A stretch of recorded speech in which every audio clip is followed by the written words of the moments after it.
और आज बेहद ही महत्वपूर्ण एक बैठक हुई है धर्मांतरण को लेकर सीएम योगी की अध्यक्षता में। सभी जांच एजेंसियों को मुख्यमंत्री ने निर्देश दिए, धर्मांतरण गिरोह पर सख्त कार्रवाई के निर्देश दिए हैं। हर जिले में जांच करेंगी एजेंसियां। सीएम ने डीजीपी एसीएस के साथ मीटिंग की। मीटिंग में एसटीएफ एटीएस के अधिकारी भी मौजूद रहे और साफ तौर पर कहा गया कि किसी भी तरह की लापरवाही बिल्कुल बर्दाश्त नहीं होगी। जो भी लोग ये धर्मांतरण का गैंग चला रहे हैं इनके खिलाफ सख्त कार्रवाई की जाए। और आपने देखा कि 27 से 28 जिलों में इनके बारे में जानकारी निकल कर आती है प्रदेश के, और अलग अलग राज्यों में किस तरह से आपको कोऑर्डिनेट करना है, क्योंकि इनका तो बड़ा नेक्सस है, न सिर्फ भारत के राज्यों में बल्कि बाकी के मुल्कों का भी जिक्र होता है। तो कोऑर्डिनेशन के साथ इसमें आगे कार्रवाई करनी है। हर जिले में जांच करेंगी एजेंसियां। ये महत्वपूर्ण बात जो है वो सामने आई है।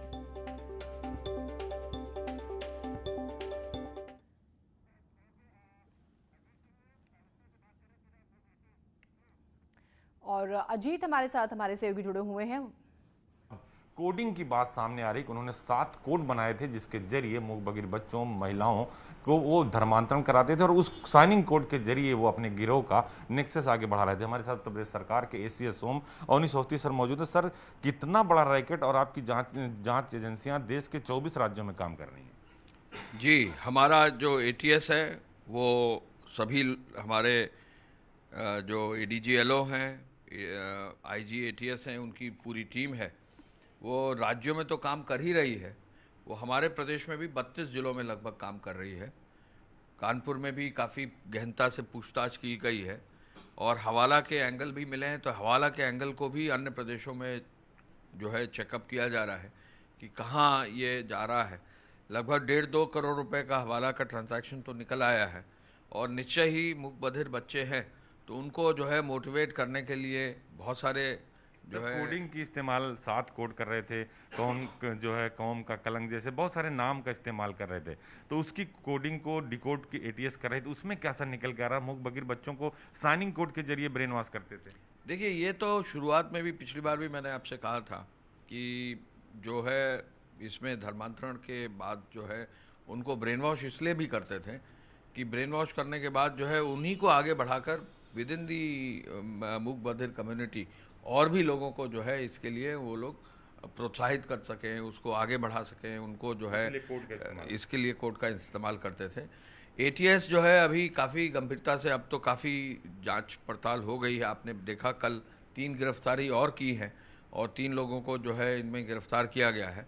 आगे भी इसमें जो है कार्रवाई चलेगी, लेकिन जैसा मैंने आपको पहले बताया कि ये जो है प्रदेश में धर्मांतरण के संदर्भ में पहला कानून पूरे देश में इस तरह का आया है। तो इस धर्मांतरण के कानून में स्पष्टता लिखा हुआ है कि कोई भी लोभ लालच से अगर कोई धर्मांतरण किया गया है तो वो गलत है, इलीगल है, उस पर बहुत सख्त दंड भी है। और मास कन्वर्शन यानी अगर सामूहिक अगर ऐसा किया गया है और इस केस में तो ये ऑब्वियस है, तो इसमें जो है गंभीरतम सजा भी है। तो ऐसे में कार्रवाई बहुत सख्ती से की जा रही है।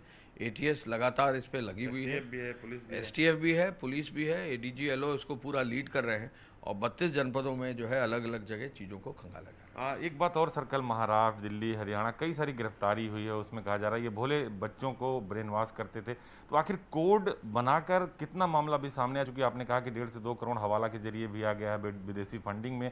कितना बड़ा ये नेक्सस है? देखिए, नेक्सस तो अभी खोला जा रहा है। आपको मालूम होगा 2 लोग पहले गिरफ्तार किए गए थे, अब 3 और गिरफ्तार किए गए हैं और भी गिरफ्तारी करनी होगी।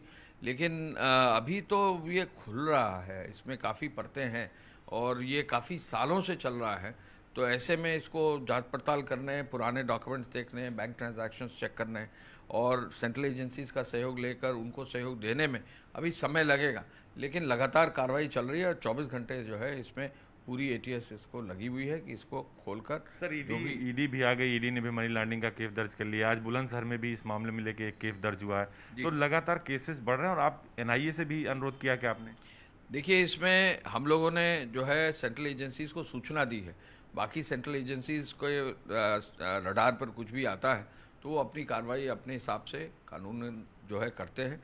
हम लोग उनको सहयोग जो भी जहाँ भी जो भी मांगेगा वो देंगे और ले भी रहे हैं सहयोग उनसे, क्योंकि कई प्रदेशों का मामला जुड़ा है और कई लोगों से जुड़ा हुआ है, इंटरनेशनल बॉर्डर से भी जो है जुड़ा हुआ है, तो हम उनका सहयोग लेते रहेंगे जिससे कि एटीएस सही जड़ तक पहुंच सके। सर, अभी 5 गिरफ्तारियां हुई हैं। कहा जा रहा है 150 से 200 लोग जो उम्र के संपर्क में थे, जो धर्म परिवर्तन करा रहे थे, वो भी आपके रडार पर है और उनको भी हिरासत में लेकर पूछताछ की जा रही है। देखिए, कोई भी चीज़ जो है कानूनी रूप से की जाती है, साक्ष्य इकट्ठा किया जाता है और उसमें धर्म परिवर्तन के साथ साथ ये भी देखना होता है कि क्या उसमें जबरदस्ती किया गया है, क्या उसमें लोभ लालच दिया गया है।